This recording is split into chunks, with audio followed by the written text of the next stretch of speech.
So I finally got my Ego tools organized, but it's still missing one thing, and that is a tool shadow wall. So let me show you how I converted this into this.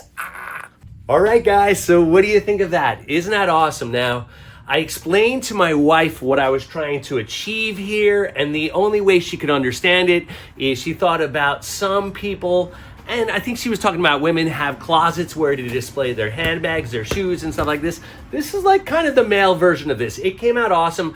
Every time I walk through my garage, I have to like ogle it because it looks so good. Anyway, the material I used, the foam on this is right here. This is something called Kaizen. It's closed-cell polyethylene foam. Now, the cool thing about this foam is it's super easy to cut, like cutting out these spaces for the tools, really easy. Just need a sharp knife. Now, you can see, of course, I use green, and it looks like a frog, and that's because we love green, we love Ego, Ego's green, so green it was. So let me show you the process of building one of these tool walls, and don't worry, guys, I'm not gonna leave you hanging. I'm gonna have links to all the parts and pieces you'll need right below in the description.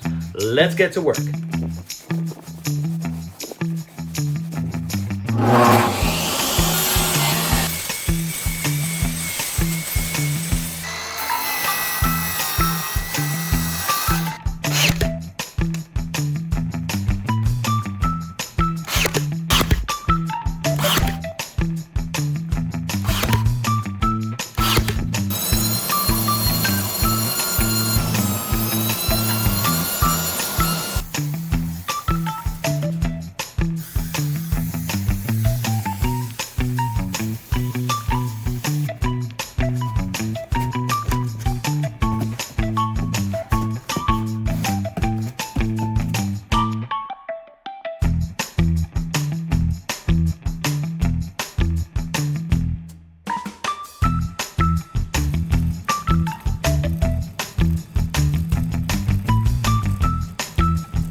So the big question is, did I create artwork here or did I create just an awesome tool organizer? I'd love to hear from you guys what you think, so make sure you leave a comment down below. Also, any of the tools or any of the pieces I used in this video, I'll have links to them in the description, so make sure you check that out if you want to build one of these for yourself. Also, make sure you consider subscribing to the channel, and you don't have to go anywhere after that, guys. I'm going to make it easy because I got another great video for you, and it's right there. They're normally on this side, but today they're over here, so go that way.